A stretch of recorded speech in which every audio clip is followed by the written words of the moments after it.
बुजुर्गों को अकेला ना छोड़ो हजरत, और वक्त दो अपने बुजुर्गों को, वक्त दो, मोहब्बत करो अपने बुजुर्गों के साथ। हजरत इन्होंने हमें बहुत कुछ दिया है, अल्लाह जितना इन्होंने दिया है ये हमसे उतना नहीं मांग रहे। ये तो बड़ा थोड़े थोड़े पे राजी हैं, लेकिन दुख की बात ये है कि हम वो थोड़ा भी इनको देने को तैयार नहीं है। मैं कहा करता हूँ हजरत जी, अक्सर मैं मजमू में जाके पूछता हूँ, बहुत बहुत बड़े मजमे, हजारों के मजमे, 10,000 का मजमा, 20,000 का मजमा, एक एक बंदा बाज दफा नहीं उठता। मैं कहता हूँ यार अगर कोई मर्दे कलंदर बैठा है तो जरा उठ के मुझे अपनी जियारत करवाए, मैं देखना चाहता हूँ इसके 2022 में भी कोई ऐसा मर्दे कलंदर है। लेकिन दुख की बात यह है ढूंढने से भी नहीं। मैं अक्सर पूछता हूँ यार अगर कोई ऐसा बंदा है तो जरा मुझे अपनी जियारत करवाए कि जिसने कभी जाते हुए ना अपनी बीवी और अपने बाप को खड़ा करके ये कहा हो पल ये लोग के अजो बनाई जो मेरे अबू जी आखणगे। कोई नहीं हजरत। अल्लाह हजरत जब वालिद की बारी थी तो वालिद जाते हुए मुझे पूछ के जाया करते थे, और मेरे बेटे आते हुए तेरे लिए क्या लेके आऊं। मैं तलाश में हूं हजरत को मिल जाए ऐसा 2022 में मर्दे कलंदर इसने कभी जाते हुए बाप की दिलजोई करने के लिए बीवी को खड़ा करके कहा हो आज ओ पकाई जो मेरे अब्बू जी आखणगे। मेरे लिए सबसे मुश्किल तरीन काम बाजार जाना है हजरत। पहचाना जाता हूं, लोग इकट्ठे हो जाते हैं, कोशिश होती है निकलूं, लेकिन साथ जिसको लेके जाता हूं ना वो बच्चों की माँ है, वो बच्चों की माँ है। मैं मसलन कहता हूं ये कलर ठीक है बस जी पैक करो जी, लेकिन माँ है ना बच्चों की, वो क्या करेगी, एक मिनट बस जी, वो साथ लगा के ना देखती है ये कलर मेरे बेटे को सूट किया भी है कि नहीं किया है। अगर इधर को बेटा बैठा हो तो जरा हाथ खड़ा करके मुझे जियारत करवाना, मैं करना चाहूंगा। जिसने कभी अपनी माँ को भी बाजार ले जाकर उसके साथ भी को कपड़ा लगा के देखा हो मेरी माँ को सोना लगा कि नहीं लगाया। उन्होंने बहुत कुछ दिया हजरत, हम कुछ भी नहीं दे सके उनको। मैं सच कहता हूँ हजरत, हम उन्हें कुछ भी नहीं, उन्होंने बहुत कुछ दिया, इतना कुछ दिया, इतना कुछ दिया, हम वक्त भी नहीं दे सके।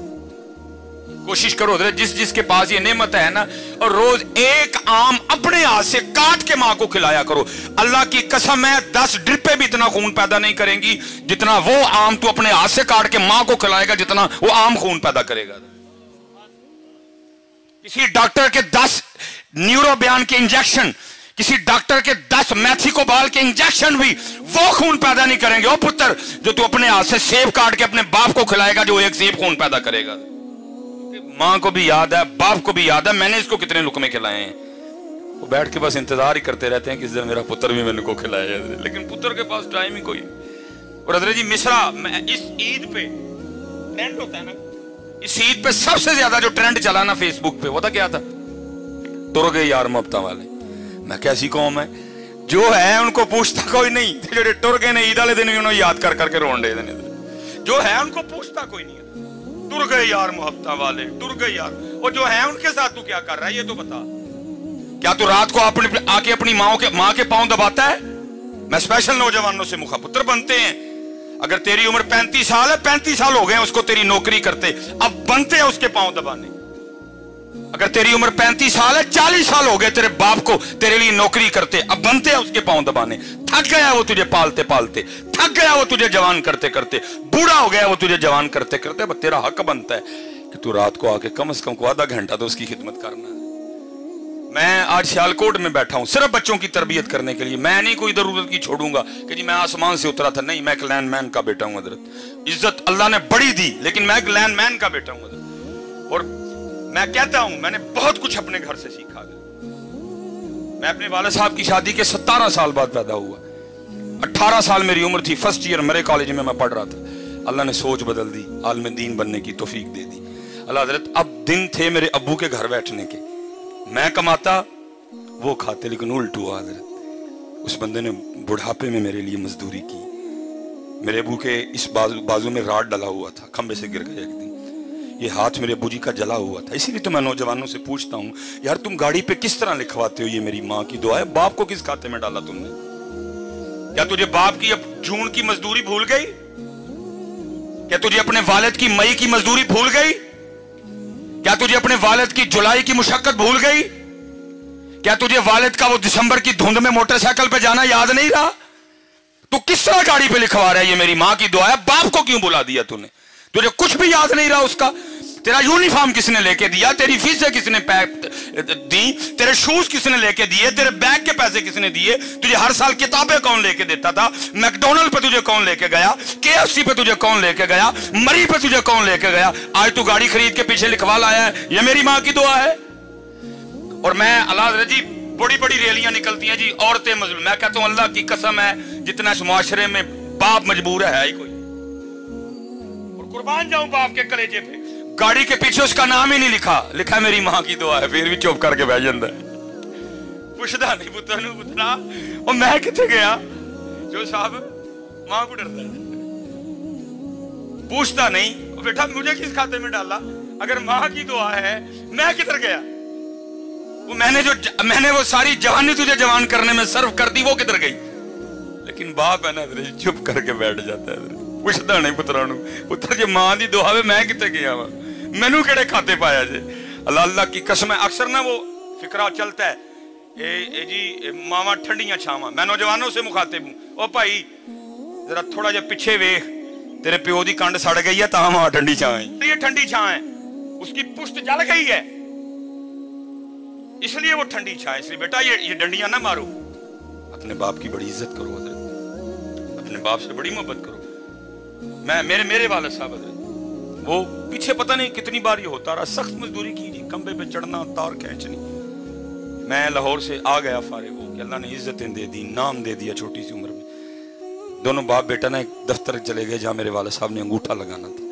अब वालिद साहब अंगूठा लगाए, अंगूठा ना आए कोई। ये पैरिस रोड पे हम गए, वो जो बच्ची बैठी थी ना बेटी, वो मुझे कहने लगी इधर साहब इस तरह करें कि कहीं से लोशन ला के ना बाबा जी के जरा अंगूठे पे अच्छी तरह लगाएं, तो फिर आप दोबारा अंगूठा लगाएं लग जाएगा। मुझे याद है मैं नीचे गया, मैंने केयर का लोशन खरीदा छोटा, मैंने आके ना बुजी को कहा बुजी हाथ दिखाए मैं लोशन लगाऊं। मतलब जब लोशन लगाने लगा तो देखा क्या कि बुजी के अंगूठे पे लकीरें कोई नहीं।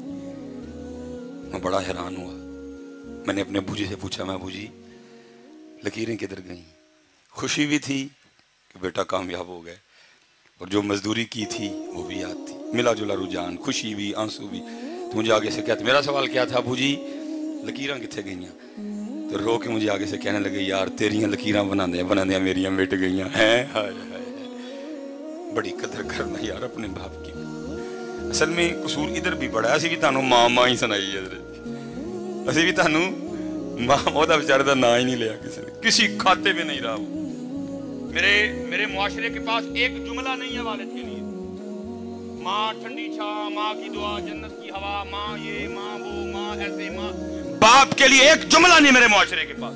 मैंने बड़ी किताबें खंगाली, कोई बाप के लिए जुमला मिल जाए मुझे एक लबाद, और वो भी तुमने उसको अच्छे तरीके से याद कोई नहीं किया है। वो भला क्या मिला, प्यो दियां गालां दे घ्यो दियां नालां। मैं जाओ दफा हो जाओ, गालां ही लभियां जो दियां, थानू कख नहीं लभा ओदा बेचारे दा गरीब दा। मेरा मुआशरा देखो कैसा है, लभियां ते फिर और लभा ही कख नहीं ओदा बेचारे, ओदा रिया कख नहीं। मजदूरी कर करके मेरे मुआशरे को सिर्फ उसकी गालियां नजर आई हैं। नहीं बेटा बड़ी कदर करना। और मैं कहता हूं बच्चों से कि मुझे मेरे सबसे छोटे बेटे ने सिखाया कि बाप, लेकिन क्योंकि मैं खुद लेट हूं अंदर, इस वक्त पास ना माँ है ना बाप है, मैं रो सकता हूँ, मैं आंसू बहा सकता हूँ, मैं इसके अलावा आप कुछ भी नहीं कर सकता। मैं कुछ भी नहीं कर सकता इसके अलावा। पता नहीं होते तो मैं क्या करता। अल्लाह ये नहीं, जब नहीं थे तो मैंने कुछ नहीं किया, जितनी मुझे अल्लाह ने तौफीक दी मैंने बड़ा किया, लेकिन लेट हूँ जी, कुछ भी नहीं रहा मेरे पास, बस कब्रें हैं दोनों की, बस वो देख लेता हूँ, इसके अलावा मैं कुछ नहीं कर सकता। हाँ जिसके पास हैं भाई बड़ा कुछ कर सकते हो तुम। मबू फरमाते हैं एक बार इनको मुस्कुरा के देखो तो मकबूल आज का सवाब है।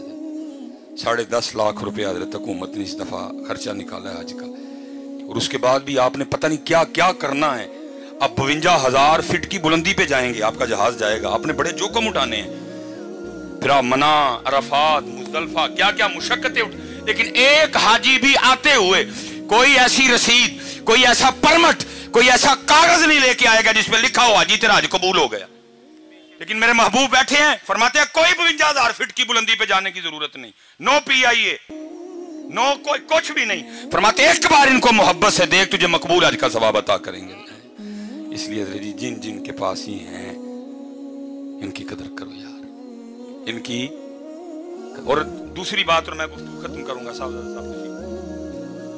उसने कदर नहीं ना की, बेकदरी की, तो फिर तैयार भी रहना।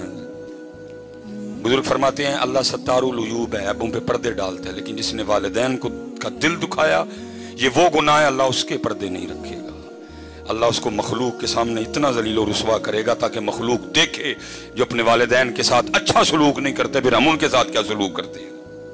आखिरी बात बस, मौलाना रूम फिर मसनवी है, अब फरमाते हैं उसमें कोई बुजुर्ग, ज्यादा बुजुर्ग हो गए, रात को आपको पता है जी बाबे अंकल होंदियां खांसियां ही ने नजर, वो बाबे ने रात को खांसी करनी, वो जनाब वो एक दिन क्या हुआ, वो जो बाबे की बहू थी ना, वो अपने बंदे को कहने लगी, सारा दिन रात तेरा अब्बा खांसी करता है, मुझे नींदर नहीं पड़ती, अल्लाह दी कसम चौक के कहना वा हुण दिल करदा यार कि तू वो खांसी दी आवाज आए, दिल करदा हजरत कि तू वो खांसी दी आवाज, सारी पाकिस्तान घूम ली दुनिया हजरत, हर जगह प्रोटोकॉल, डॉक्टर सुलेमान, ये वो सिर्फ दिल करता है कहीं से वो आवाज, क्योंकि वो वाहिद था जो मुझे उस आवाज से बुला सकता था, ओए सुलेमान, सिर्फ वो वाहिद था हजरत जो मुझे इस तरह बुला सकता, बाकी तरसते हैं कान कहीं से वो आवाज आए, ओए सुलेमान,